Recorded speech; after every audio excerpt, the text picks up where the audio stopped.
পর্ব ৪ ছবির মেয়েটি। ভয়ে পেছোতে গিয়ে সৌরভ হোঁচ খেয়ে পড়ে গেল।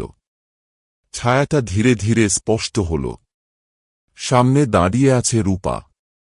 গলায় ফাঁসের দাগ, চোখ দুটো গাকালো। সে ফিসফিস করে বলল, তুমি কি আমাকে দেখছ? সৌরভ কাঁপতে কাঁপতে বলল, কে, কেন এসেছ?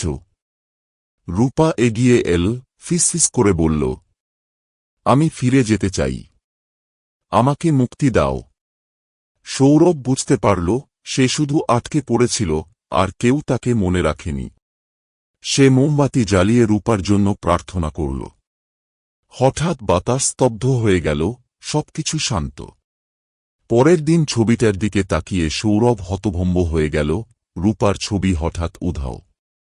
কিন্তু দরজার বাইরে একটা ক্ষীণ হাসির শব্দ শোনা গেল।